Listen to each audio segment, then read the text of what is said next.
Yan, dito ako naglalakad. Ang ganda ng araw. Masarap ng maglakad. Di na masyadong malamig. Ayan. Dito ako galing sa side na yun. Ayan yung araw. Ang taas ng araw. Ayan. So, ayan. Today is Monday. Pasok na tayo sa work. Walang masyadong lumalakad kasi alas 3 ng hapon. Punta tayo sa school. Ito bus. So, alam mga 20 siguro to, 25 minutes o 30 minutes na lakad ko. Kasi galing ako sa kabilang city. Naggaling ako sa bangko. So gusto kong magalang yung lakad ko, pero parang ano na ba yung aking paa. Nasanay na ganito yung aking step, kabilis. Stop. Ayan, try muna natin. Go na. Yung parang yung paa ko nasanay na ng mabilis na hakbang. Sabi ko kanina, plan ko sana sasakay na lang ako ng bus para hindi ako masyadong mapagod, pero naisip ko naman kailangan ng katawan ko ang lumakad. May i-share pala ako sa inyo guys. Last week na hospital ako kasi last other week sobrang hina ng katawan ko. Parang wala akong lakas, tapos hindi ako nakakatulog, parang pagod na pagod ako. So decide ako na magpa-emergency, and yun, masyado palang mataas yung aking thyroid, yung aking TSH at T3, T4, yung aking dugo. Hindi naman ako high blood, wala din naman akong problem. Yun lang talaga yung thyroid ko, yung aking problema. Kasi nabanggit ko na din yon sa mga vlog ko dati. Wala na kasi akong thyroid gland guys. 29 years old pa lang ako, kasi nabalo ako 26 nung mamatay yung tatay ng mga anak ko. Tapos nung 29 years old ako, lumaki yung liig ko na as in malaki, na kailangan siyang operahin kasi 4 na bukol yung nakuha. So yun, hindi kaya ng gamot matunaw kasi marami na siyang bukol, malaki na siya na bukol sa thyroid gland ko. So 4 ata yun na bukol yung nakuha. So since that, wala akong gamutan. Wala akong gamutan. Nagpapagamot ako pero hindi ko iniinom yung gamot ko. Very bad, no? So kasi iniisip ko noon, kasi baka pag uminom ako ng gamot, magka-problema ako sa kidney or sa liver.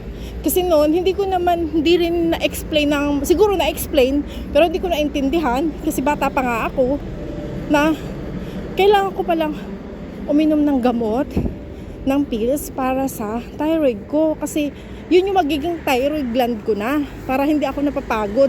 So hindi naman na-explain ng ayos. Or, yun nga, siguro na-explain, pero hindi ko naintindihan. Kasi nga, syempre bata pa ako noon, na naisip ko, hindi ako yun ng gamot kasi nga baka masira yung kidney ko, yung liver ko, yung something ganun.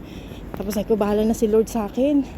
Kasi lagi akong nagdadasal lang na tulungan ako ni Lord, na kahit wala akong iniinom na gamot ay gumaling ako. Yung ganun, yung wala akong magkaroon ng ibang complication. Yan. Syempre nung mga nakaraang taon, okay naman ako kasi syempre bata pa, malakas pa yung immune system. Pero nga lately na nafe-feel ko, ang dali kong mapagod, madalas sumasakit yung ulo ko, na nahihimatay pa ako kapag sobrang sumasakit, yung ganun. So nag-decide na ako talaga na magpagamot ulit, at sinabi ko, inom na ako ng gamot. So syempre yung mga doktor magagalit sila sa akin kasi nga ina-advise nila magpagamot ako, pero hindi ako naggamot. So tinanggap ko yun, na pinagalitan ako. So yun, kasi pag 2024 also, Nagpagamot na ako dito. So sinabi ko na may thyroid lang yung problem ako, ganyan. Pero madalas ko naman nagiging sakit kasi dito yung aking tawag doon, ubo at sipon, ganyan. Pero this year wala naman ako ubo at sipon. Tapos early last year lang ako nagkaroon ng sipon, ubo, ganyan. Kasi ni-stop ko yung medication ko sa thyroid gland pa rin last year 2024 tsaka last year. Yung mga gamot ko hindi ko ininom. Yan. So very bad. So bakit ko to sinishare sa inyo guys? Kailangan pala natin talaga makinig sa ating doktor at sundin yung advice niya. Kasi kung hindi, mas madadali talaga yung buhay. Hindi ako nakikinig eh. Di ba? So doon ko naisip na kailangan ko palang uminom ng gamot or otherwise i-exit talaga yung buhay ko. Kasi kailangan mo siyang inuman or otherwise ang magiging nun, yung heart mo. Hihina yung puso mo. Tapos yun din, may possible kang cardiac arrest. Yun pala yung ng puso. Kaya last week nga nagpa-hospital ako, pero dito guys, wala kasi akong health insurance.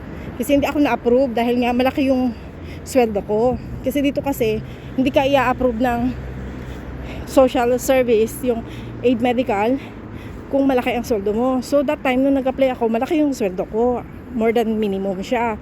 So hindi talaga ako ma-approve. So ang kagandahan lang dito, kahit wala kang health insurance, gagamutin ka nila at hindi ka hihingan ka agad ng bayad. So kagaya nung pagpunta ko sa ospital, ginamot nila kaagad ako, and then ngayon syempre yung gamutan ko kasi lifetime na, hinalp pa din nila ako na tinutulungan pa rin nila ako na magamot at magkaroon ng health insurance. Yan na libre yung gamutan ko. So 'di ba?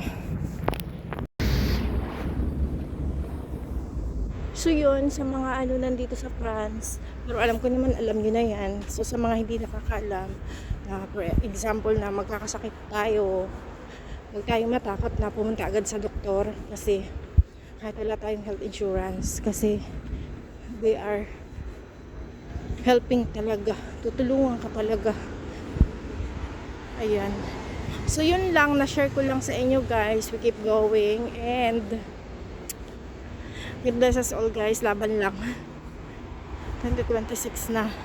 So parang parang every year, yung early year, like January, lagi ako ng hospital.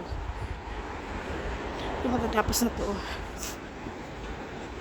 So kailangan nating magpalakas, kailangan natin ng healthy food, exercise, yan. Hindi naman ako pwedeng mag-exercise ng mga nagbubuhat-buhat or so ang exercise ko lang walking. Kaya I try to walk kahit malayo ito. Kailangan ko maglakad ng at least 1 hour a day. Yun lang guys, we keep going and God bless us all guys. We love you all. Bye.